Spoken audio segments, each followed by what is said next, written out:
Fight Night Picks fans, you like leg kicks? I can hear you through the screen. You said yes. You like boxing? Yeah, you like Fight of the Nights? I know you do. These are stupid, redundant questions, but coming up this weekend, Matt, in the co-main event at featherweight, Edson Barboza Jr. looking to be that gatekeeper again. He's going to be taking on Billy Quarantillo, who beat a big-time former hyped-up prospect in Alexander Hernandez last time out. Let me tell you, Hernandez looked great in the first round. He really did. The wrestling was there. The boxing was there. He got tired in the second round. It was his first ever fight at featherweight. And Billy Q took over. His boxing looked amazing. Finished him. It was a TKO standing due to an accumulation of damage and punches for Billy Q. And Hernandez's face was a mess at the end of that one. And for Barboza Jr., I can't say as many good things about his last time out against Bryce Mitchell. I have two really important questions for you in this fight. Yes. Does Edson Barboza's chin hold up to a one-punch shot from Billy Q? And does Billy Q have enough one-punch power to hurt a guy like Barboza? Because I think both these guys are on a very fine kind of seesaw right now, to where Billy Q is a guy who we talk about his volume all the time. And of course the volume is at the forefront of his game, but he does have good pop at the end of his shots. And for Barboza, he at one point had an extremely nice chin, and one of the better ones, but we have seen that as his career has progressed, and at featherweight, not at lightweight, some shots have been able to hurt him that otherwise wouldn't have been able to, so I know that's a bit of a loaded question, but do you think Barboza will be able to withstand some of those flurries from a guy like Billy Q? I think he's going to try and stay outside in the kicking range, and Billy Q's one of those guys, like Brendan Allen, like Chris Curtis, and for Brendan Allen, he took us, Matt, and he went, put you on a poster, and so did Billy Q in that Instagram story, but I was harsh on Quarantillo when he fought Gavin Tucker, and the body kick and different things, they really did kind of zap the cardio, but we've seen before, and we've seen since, that Billy's cardio is really good, and in a 3-round fight, I don't expect there to be any issues against a guy like Barboza, but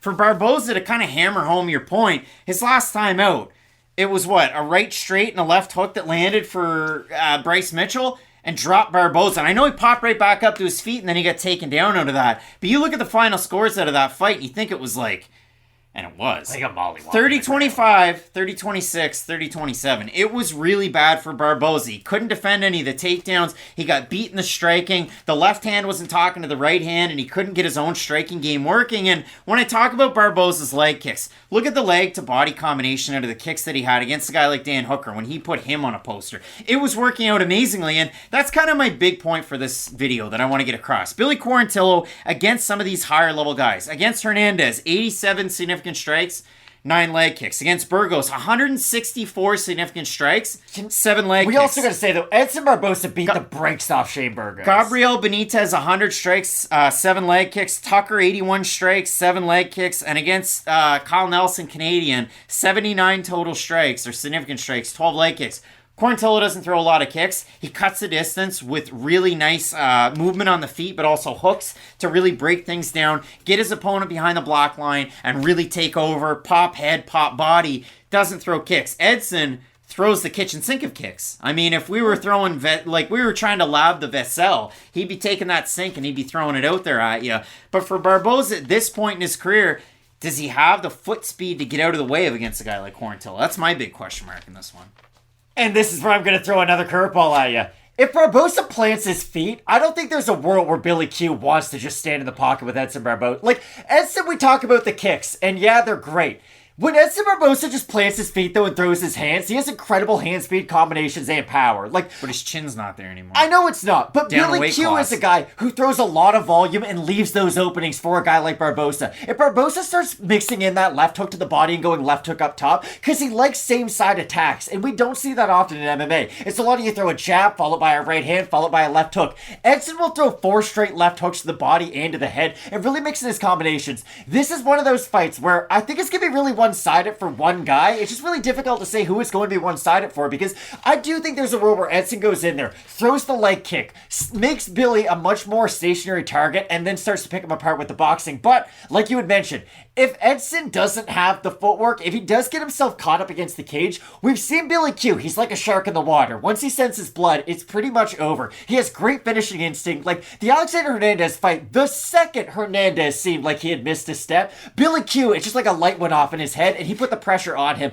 And I could see a very similar performance by Billy Quarantillo in this fight, but that's what makes it so difficult to predict, because I could see either guy going out there and getting a knockout at basically any moment throughout this fight. New Brunswickers and Mainers might like this, or they might really not like it. So it all depends, but do you think you'd just be going swimming in the Passamaquoddy Bay wearing a wetsuit and you dun it, it's Billy Q coming up at you? You could. When I look at this matchup, Matt, the great white sharks go to Passamaquoddy Bay quite a bit now, but when you look at this matchup, Matt, for Barboza, the last two fights, the sample size are awful. I mean, Giga was able to cut the distance, go body head, work his boxing, and finish him. That Shane Burgos fight just stands out in my mind because of how similar Billy Q and Shane Burgos are with their fighting styles. And in the fight that Shane Burgos had against Billy Q, Shane was able to really pull away with his own leg kicks. To me, those guys are very close. Like, if they fought 10 times, there's a good chance that they just end up breaking even 5-5. Wow. If Edson Barboza fought Shane Burgos 10 times, you would not want to see that fight after, like, twice. So we throw it on over to you guys. YouTube community tab. You guys help us out with these ones. And right now, 705 total votes. The poll went out 15 hours ago.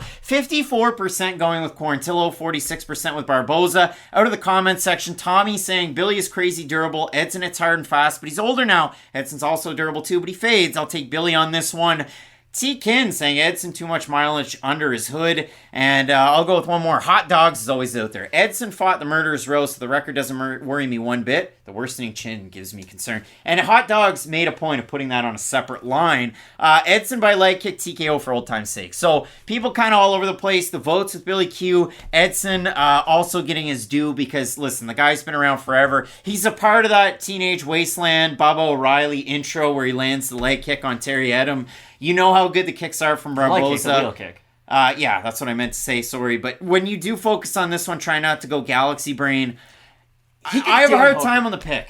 Edson Barboza could Dan Hooker, Billy Q, and I wouldn't be surprised at all if I'm being completely honest. Like, Edson has had about 9 of these fights in his career, and granted he doesn't win them all. But when he does, he kind of proves that, like, hey, what are we doing here, guys? Like, I know Barboza's not going to go out there and beat everybody in the top 5, but he's going to make all those fights competitive. He's going to make a great account of himself no matter what the stylistic matchup is. This guy fought Khabib Nurmagomedov, got destroyed for like 12 and a half minutes, but somehow in the last 2 minutes of that fight is throwing wheel kicks at Khabib, like still trying to get the win. So Edson is cut from that cloth, but I just think since I feel like I've seen him. I won't say that I'm 100% right, but I think Edson has lost that half a step to where Billy Q can capitalize if he does sense any kind of danger with Edson. And I think if he does get him up against the cage, look for a lot of those flurries. I'll go with Billy, but I don't want to see him switch stances in this fight, and that's kind of scary. And you know what's wild?